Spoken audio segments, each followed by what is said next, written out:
Saudações, sejam todos bem-vindos ao canal Os Mestres do Passado, um canal de inspiração, de religação com os mestres. E nesse vídeo trazemos a oração sobre a dignidade do homem, de Pico della Mirandola. Giovanni Pico della Mirandola escreveu esse texto humanista durante a Renascença. É um texto profundamente transformador e pode ser considerado um discurso iniciático. Provoca naquele que ouve em estado receptivo profundas reflexões. Giovanni Pico della Mirandola nasce em Mirandola no dia 24 de fevereiro de 1463 e falece em Florença no dia 17 de novembro de 1494, aos 31 anos, por envenenamento. Filho de Gianfrancesco I e Giulia Boiardo, condes de Mirandola e Concórdia. Desde a infância impressionava por seus dotes intelectuais que incluíam uma extraordinária memória e dons artísticos muito desenvolvidos.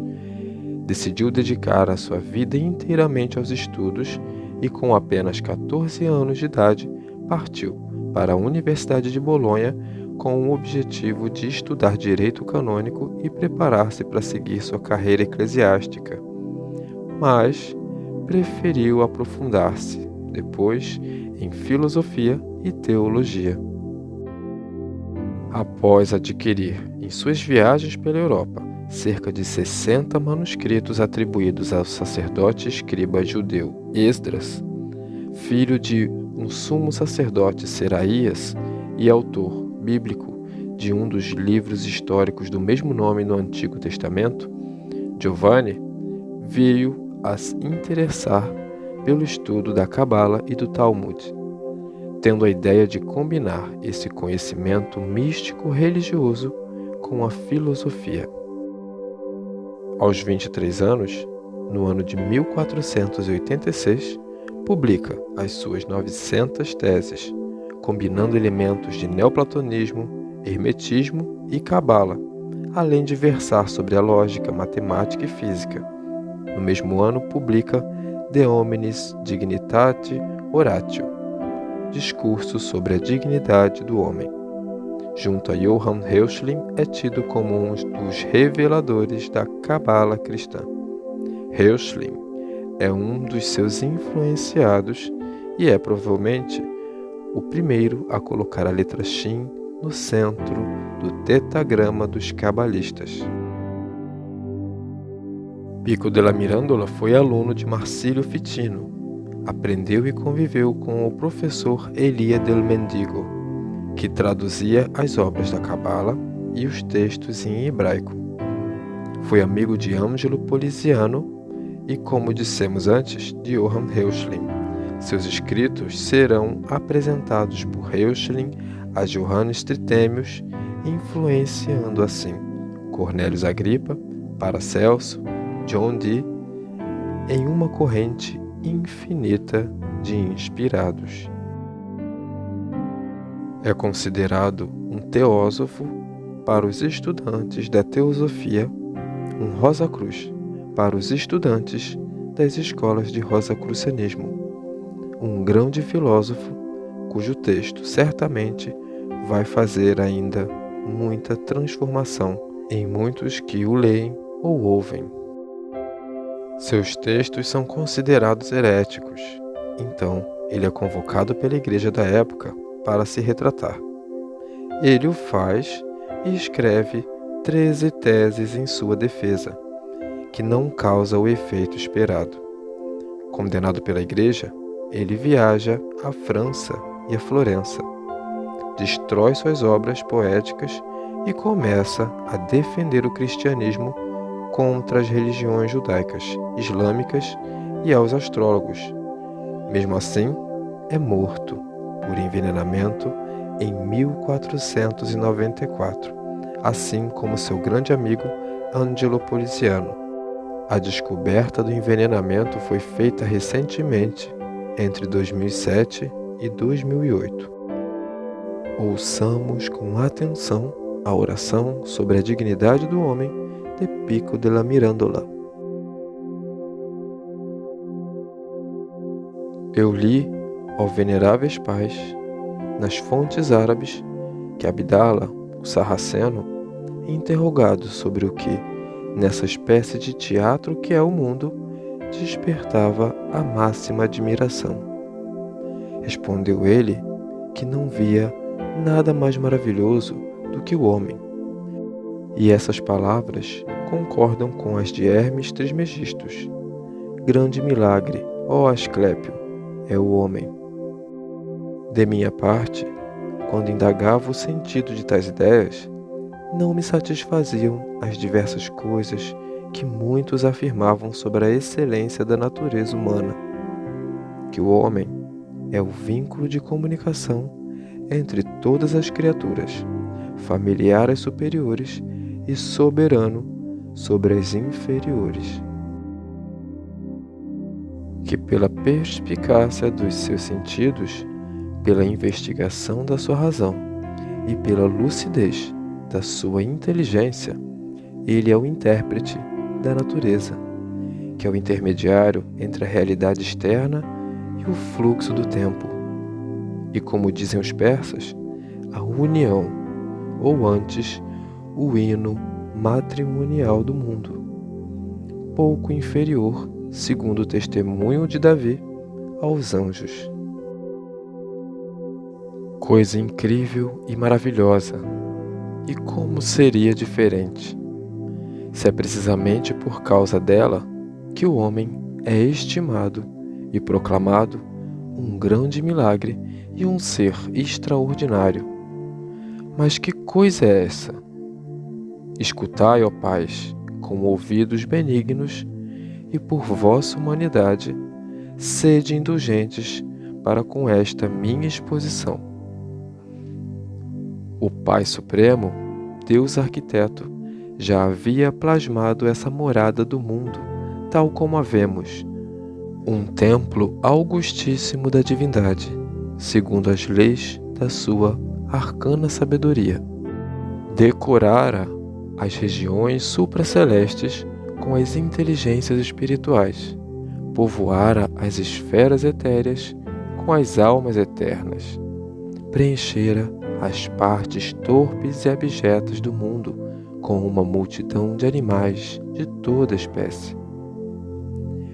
Mas consumado o trabalho, o artífice quis que houvesse alguém capaz de apreciar o significado de tamanha obra, que soubesse amar sua beleza e admirar sua imensidão. Por isso, terminada todas as coisas, como atestam Moisés e o Timeu, ele pensou finalmente em criar o homem. Entre os arquétipos, contudo, não havia mais nenhum com que pudesse modelar a nova progenitura. Não havia, entre os seus tesouros, nada que pudesse adicionar à herança do novo filho. Nem havia, dentre as moradas do mundo, nenhuma na qual pudesse habitar aquele que haveria de contemplar o universo.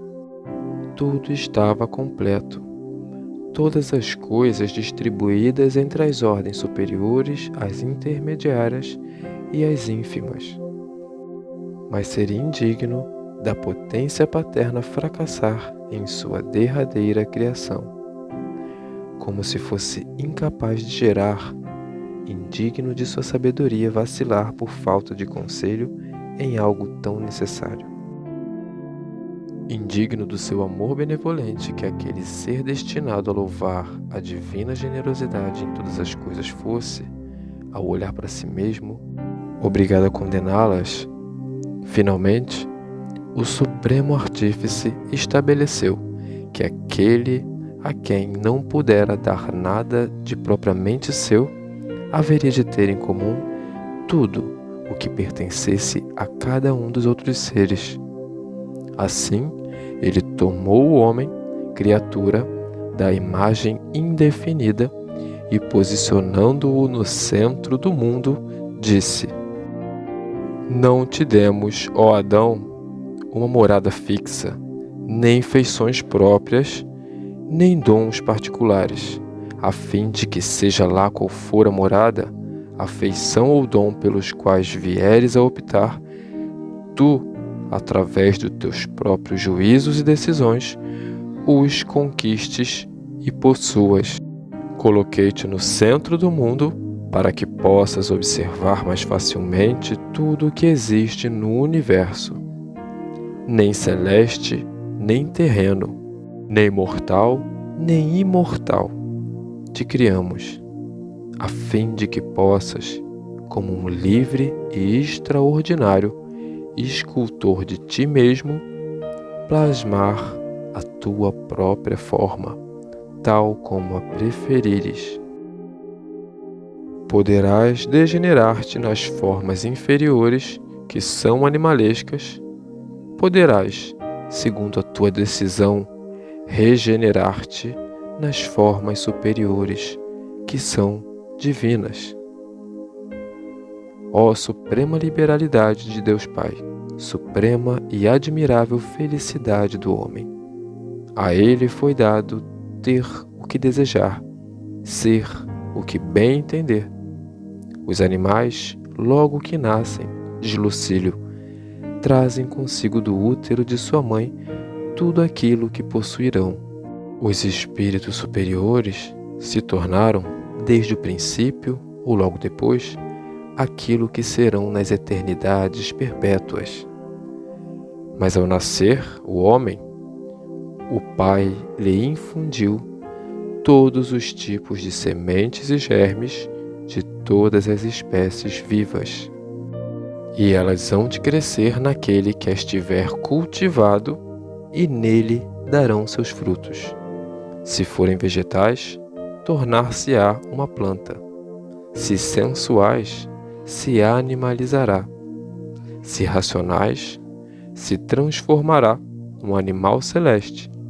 E, se intelectuais, será um anjo, um filho de Deus. E se, não contente com o destino de nenhuma criatura, ele se recolher no centro da sua unidade, poderá tornar-se um só espírito com Deus.